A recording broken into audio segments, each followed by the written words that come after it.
This is as good as it gets when it comes to potatoes. It can be a main dish, a side dish, or even a snack. So y'all know I had to spin the block on where it all begun. When I first started kicking on this channel, I did loaded potato skins. So I took me 5 big russet potatoes and I placed them in a pot with some water and put them on the stove so they can begin to get soft. So I want to say my potatoes took about 30 to 40 minutes to get to how I desired. But in the meantime, I was like, let me go ahead and cook my bacon. And I do cook my bacon in the air fryer. There we go. We got some Applewood smoked bacon. I believe that's what I had. But yeah, I like to cut my bacon in half and place it in there that way because clearly it's already too long for the plate. Yeah, it wasn't at the Applewood or smoked by that bacon. I'm not even gonna lie. I'm just reminiscing because, ooh, I want some bacon right now. But anywho, y'all, there is a feature on the air fryer that says bacon. So that's what I place mine on. And it usually puts it on 6 minutes off rip. But I like to cut mine up to 10 minutes just because I feel like 6 ain't enough. Like, 6 not gonna get it crispy. I like it crispy like my wings. Like when I get that 10-piece honey hot extra wet, all flat crispy with peach mixed with lemonade and a ranch on the side. I kind of burnt that one, I'm not gonna lie. But I'm just prepping right now. I'm putting some foil in the pan. This is gonna be for when you gotta bake your potatoes after they already done or whatever. So once they was done, I cut them in half and y'all, they was scorching hot. And some of them cooked longer than others and just fell all the way apart. So this one was in fact a waste, but the next one was perfect for the meal, y'all. It came apart so perfect and I was able to scrape the mashed potatoes out easily. So that's all you're gonna do is just take each side and you just basically scoop your mashed potatoes out because you're going to create basically a mixture with the mashed potatoes that you got. And then I placed the skins inside the pan face down and y'all are gonna see why. But honestly, this is the most tedious part of this entire meal. And it's a quick, easy meal. But scooping potatoes out is so tedious because the potatoes be soft. The skin it's hot, it's warm, of course. So it's not easy to do. But just be patient and take your time with it and you should be straight.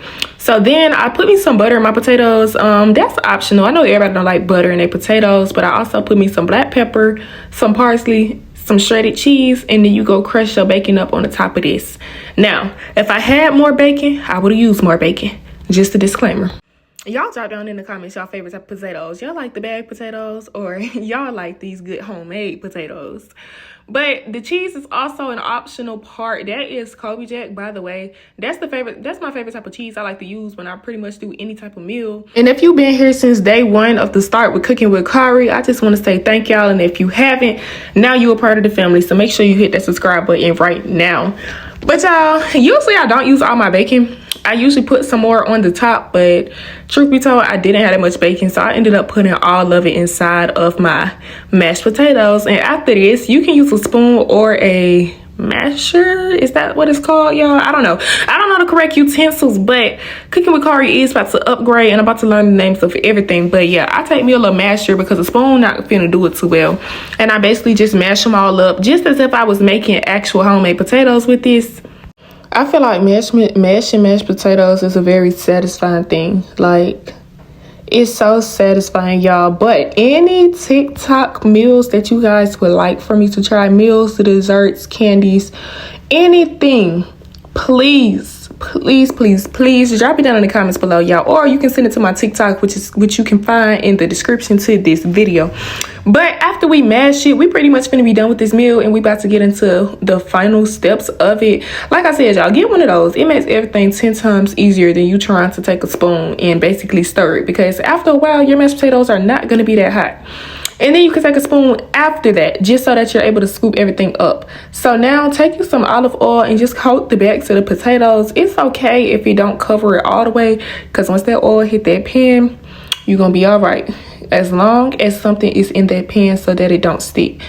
That's olive oil. You can use vegetable oil if you want to, whatever type of oil that you like to use. I know some people like avocado and olive. To be honest, I don't know the difference, but hey, y'all probably know better than me.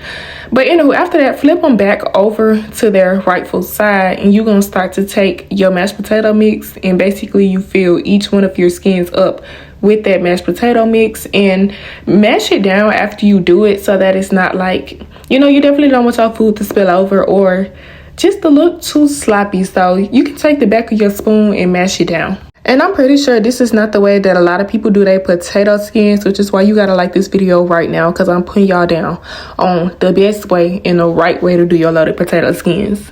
Now, my presentation might not always be the best, but trust, that taste be a 10 out of 10 every single time. But yeah, y'all, just do this until you're basically, you know, done with your loaded potato skins. And it's like a win-win because you literally scoop the potatoes out of the potato. So it's like you can't worry about not having enough. You actually always are going to have the right amount when you do it this way. And I didn't do this step, but sometimes I like to put sour cream inside my mashed potatoes and then mix it up and then mash them. Sour cream inside potatoes just feels right. It just sounds right. It tastes right. Everything about it just right, you know. But yeah, this is not really a tedious part, I would say. It's just more so you have to make sure that your food is staying inside your potato, because if you gonna cook it inside the pan, then what's the point of the potato, you know? Okay, so now that I am finally on my last potato, I got me another pack of Kobe Jack cheese. Now, this part is completely optional because I know a lot of people don't like to eat lots of cheese, especially in one setting, but I just love cheese, and it's such a bad habit, y'all, because it definitely does bother me as it would bother anybody. I literally be putting cheese in everything, but I got me another pack of Kobe Jack, and now fill the top of your loaded potato skins with that cheese. I did say it was optional, but not really, because what's a loaded potato skin without cheese on the top? What? Yeah, but fill it with the cheese, and then we're about to get ready to put it in the oven on 350. I don't have a specific time limit that I left it in the oven. Just make sure you keep an eye on it and check on it until your cheese is golden to your liking, basically. But yeah, you ain't nearly got to put as much cheese as I did. I know I be going OD with seasonings, cheese, anything that adds extra flavor. I just be going OD. And I know I'm not the only one, so not too much, y'all. But anywho, this how they looking before they go in the oven. And not too much, not too much, not too much. In 5, 4, 3, 2, 1, bow! That's how you make a loaded potato skin right there. That's what I'm talking about. Y'all can't tell me that don't look good. Let's eat. Okay, y'all, so y'all know I had to run it back again. So this was my first thing that I ever cooked on this. Not my first thing, but when I started my cooking series, this is the first thing I cooked. So based off then versus now, I feel like I might have cooked it a little better now. But we finna go and get a taste for it. I got sour cream and parsley on the top of mine. That's all optional. This made me talk about everything and a 10 out of 10. Ooh. Ooh, okay, let's depict. So, starting with the potato itself. So, y'all see I had a little difficulty. One of my potatoes went to waste because I had it way too soft. But starting with the potato itself, the other ones came out just right. They're not too soft, but they also not hard at all. Then we got some bacon bits up in there. See, the bacon bits, that really add the flavor when you get down into it. You know who? That adds the flavor. And we go real bacon. Not in the can. Then, what else I put in this? I don't even know. What else I put in this? It's just cheese and bacon. Snap. Oh, snap. It's just cheese and bacon. No, but I did season. I seasoned these potatoes and everything too. Like, I everything is very flavorful. I know that for sure. But based on my first time doing it versus my second time doing it, I would say I did it better the second time, y'all, because it's actually way neater than the first time. And it was just a much smoother process. Now, as far as the taste, let me get my final thoughts on the taste.